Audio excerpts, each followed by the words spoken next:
Supplementary demands के ऊपर आपने बोलने की मुझे इजाज़त दी।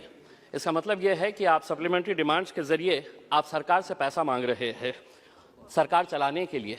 मैं एक सवाल संसद से मांग रहे हैं। मैं एक सवाल फाइनेंस मिनिस्टर साहब से करना चाहता हूं। क्या इस देश के अंदर गरीबों के लिए, मिडिल क्लास के लिए और धन्ना सेठों के लिए अलग अलग कानून है? मैं आपको बताना चाहता हूं, अगर इम्तियाज जलील 50 लाख रुपए का अगर लोन लेता है और वो लोन डिफॉल्ट करता है तो बैंकों को ये इख्तियार है कि मेरा नाम, मेरे गारंटर का नाम, मैं जो प्रॉपर्टी मॉर्गेज कर रहा हूं उसका एडवर्टाइजमेंट अखबार के जरिए वो देकर मेरी प्रॉपर्टी सीज करते हैं और मुझे बदनाम करते हैं मैं 50 लाख रुपए का लोन लिया हूं। लेकिन अगर कोई किसी ने 5,000 करोड़ रुपए का लोन लिया है, किसी ने 50,000 करोड़ रुपए का लोन लिया है, जिसको आप बड़ी आसानी के साथ हर रोज माफ करते जा रहे हैं, पिछले 4 सालों के अंदर आपने कितना पैसा राइट ऑफ किया है? और ये मैं नहीं बता रहा हूं अध्यक्ष महोदय, ये जवाब कल फाइनेंस मिनिस्टर ने क्वेश्चन आवर के अंदर बताया है। तो सुनिए, उसके अंदर पिछले 4 साल के अंदर कितना पैसा 8,48,186 करोड़ रुपीस का लोन राइट ऑफ किया गया है। और जब हम इनसे पूछ रहे हैं कि किसका पैसा ये आपने राइट ऑफ किए हैं, तो जवाब सुनिएगा अध्यक्ष महोदय, आपको भी हैरानी होगी जो जवाब फाइनेंस मिनिस्टर मैडम ने दिए हैं। उसमें लिखा है, RBI has informed that under the provisions of Section 45E of the Reserve Bank of India Act 1934, RBI is prohibited from disclosing borrower-wise credit information. RBI ये आपको कह रहा है कि हम आपको डिटेल नहीं दे सकते हैं कि कौन बड़े धन्ना सेठों ने पैसा लिया है, ये देश को आप नहीं बताएंगे। आखिर ये पैसा 8,48,186 करोड़ रुपीस आपने राइट ऑफ किए हैं। इसका जवाब आप दीजिएगा कि मेरे लिए कानून अलग कैसा हो सकता है, और जिन्होंने धन्ना सेठों ने पैसा लेकर कोई लंदन भाग गया है, कोई सिंगापुर भाग गया है, उनका नाम भी RBI नहीं बताएगी हमारे को। दूसरा ये है कि मैं अभी सुन रहा था जगदम्बिका पाल साहब को। पाल साहब सुनिए, आप किसानों के बारे में कह रहे थे। मैं जिस क्षेत्र से आता हूं, देश का एक छोटा सा एक शहर है, उस क्षेत्र के अंदर, महाराष्ट्र के अंदर मराठवाड़ा एक छोटा सा क्षेत्र है। उस क्षेत्र के अंदर जनवरी से लेके नवंबर 2022 तक महज 11 महीनों के अंदर 940 किसानों ने आत्महत्या की है। मैं देश की बात नहीं कर रहा हूं, मैं सिर्फ मराठवाड़ा एक जो देश का एक छोटा सा हिस्सा है, कहीं ना कहीं आपकी कुछ नीतियां गलत हो रही है अध्यक्ष महोदय, कहीं ना कहीं आपकी नीतियां गलत हो रही है। वरना इन किसानों की मौत को आपने सिर्फ एक आंकड़ा बनाकर रख दिए है। 940 किसान अगर सिर्फ एक क्षेत्र से मर रहे हैं और ये कहते हैं कि नहीं हमने किसानों के लिए इतना किया है, तो क्या वजह है कि आज किसान अपनी जान दे रहा है? आप ये कहते हैं कि प्रधानमंत्री उज्ज्वला गैस स्कीम के अंडर में आपने 10 करोड़ लोगों को दे दिए हैं। आप ये आंकड़ा बताइए, कितने ऐसे गरीब लोग जो पहले हम भी मानते हैं, हम भी खुश हुए थे, हमने भी स्वागत किए थे कि ये लोग जब अलग अलग तरीके से गैस की जगह पहले लकड़ी के ऊपर, कोयले के ऊपर है तो अपना खाना बनाते थे, आपने गैस दिए। लेकिन कितने लोग अब दोबारा रिफिल करने के लिए जाते हैं? क्या यह सच्चाई नहीं है कि पिछले 7 सालों के अंदर, 7 साल पहले गैस के सिलेंडर का रेट 450 रुपये था, आज आपने उसको 1,080 रुपये किए हैं। और ये उम्मीद कर रहे हैं कि आप जितना पैसा एडवर्टाइजमेंट के ऊपर लगा रहे हैं कि प्रधानमंत्री उज्ज्वला योजना के ऊपर, वही पैसा अगर आप दे देंगे तो शायद इन गरीबों को फायदा होगा।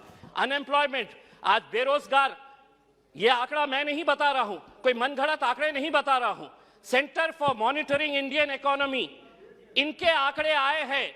तो सुनिए फाइनेंस मिनिस्टर साहब, अनएम्प्लॉयमेंट रेट इन इंडिया अभी 8% के ऊपर आया है।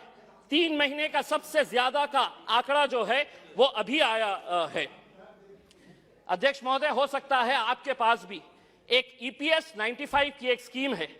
बुजुर्ग लोग, ऐसे बूढ़े लोग, और मैं फाइनेंस मिनिस्टर साहब को यह बताना चाहता हूं कि इनके पास भी सर 65 लाख ऐसे पेंशनर्स हैं जिनको पेंशन कितनी दी जा रही है? 250 रुपये, 500 रुपये। फाइनेंस मिनिस्टर साहब से मैं इसलिए मुखातिब हो रहा हूं कि ये मेरे शहर से आते हैं। अगर देश के फाइनेंस मिनिस्टर साहब, मैं आपको कहता हूं, लीजिए एक नाम भी नोट करिएगा, सुलोचना गडप्पा, 70 साल की महिला है, औरंगाबाद में रहती है। सुलोचना गडप्पा, फाइनेंस मिनिस्टर साहब नोट करिए, आप औरंगाबाद शहर से ही आते हैं। उसको कितनी पेंशन दी जाती है? 250 रुपये। 70 साल की, कोई बच्चा नहीं है, और 250 रुपये के अंदर वो अपना घर का बसेरा करेगी। मेरा ये कहना है कि पेंशन स्कीम के अंदर आपके पास कितना पैसा है, वो पैसे से ईपीएस 95 के पिछले कई सालों से, और हर एमपी को इन लोगों ने खून से अपना लेटर लिखकर आपको निवेदन दिया है कि हमारे लिए कुछ तो भी करिएगा करके, आपके पास भी दिए हैं, आपकी भी फोटो छपी थी उसमें। दूसरा ये है कि आप ईएमआई के रेट्स तो बढ़ा रहे हैं, होम लोन का रेट बढ़ गया, व्हीकल लोन का रेट बढ़ गया, आप एफडी का रेट क्यों नहीं बढ़ा रहे हैं? क्या वजह है कि आप ये रेट्स के अंदर तो बड़ी आसानी के साथ फैसला ले लेते हैं, लेकिन एफडी का रेट जब बढ़ाने की बात आती है तो आप इसके अंदर कोई फैसला नहीं लेते हैं। आप एजुकेशन के लिए पैसा मांग रहे हैं। मैं ये कहना चाहता हूं अध्यक्ष महोदय, अगर स्कूल में टीचर नहीं, कॉलेज में लेक्चरर नहीं, और अगर अस्पताल के अंदर डॉक्टर नहीं, तो वो इमारतें किसी काम की नहीं है। अगर वहां पर अगर आपके पास फैकल्टीज नहीं है, और ये भी मैं मनगढ़ंत नहीं बता रहा हूं, आप ही ने जवाब दिया है, सरकार ने लिखित में जवाब दिया है, यूनिवर्सिटीज के अंदर, सेंट्रल यूनिवर्सिटीज के अंदर प्रोफेसर्स कितनी, अध्यक्ष महोदय, प्रोफेसर्स की कितनी वैकेंसी है? 6180 प्रोफेसर्स की वैकेंसीज है। आईआईटीज और आईआईएम्स, बहुत सारे बीजेपी के हमारे सदस्यों ने कहा कि देखिए हमारे राज्य के अंदर हम कितने आईआईटीज और आईआईएम्स बना रहे हैं। इमारत बनाने से तालीम नहीं पहुंचाई जा सकती है, उसके लिए आपको लेक्चरर्स की जरूरत रहेगी। आईआईटीज के अंदर 4502 लेक्चरर्स प्रोफेसर्स की वैकेंसीज है, आईआईएम्स के अंदर 493 वैकेंसीज है। दूसरा ये है एक बहुत अहम सवाल, 2015 के अंदर आपने प्रधानमंत्री आवास योजना शुरू की, हमने स्वागत किया, पूरे देश ने स्वागत किया कि हर बेघर को घर मिलने वाला है। और प्रधानमंत्री साहब का एक भाषण भी है जिसमें उन्होंने खुद ने कहा है, यूट्यूब के ऊपर आप भी देख सकते हैं, कि 2022 तक हम हर बेघर को घर देंगे। फाइनेंस मिनिस्टर साहब औरंगाबाद से है, 50,000 लोगों ने अप्लाई किया है पिछले 6 साल से। आज मैं पूरी जिम्मेदारी के साथ ये कह रहा हूं, एक सादा ईंट तक नहीं पड़ा है। बिल्डिंग बनाने की तो बात छोड़िएगा आप, सादा ईंट नहीं पड़ा। अध्यक्ष महोदय सिर्फ एक मिनट, एक सादी ईंट तक नहीं पड़ी है। दूसरा ये है अध्यक्ष महोदय, जाते जाते इस मुल्क को, हमने कल के दिन फाइनेंस मिनिस्टर मैडम कह रहे थे कि फास्टेस्ट ग्रोइंग इकोनॉमी है।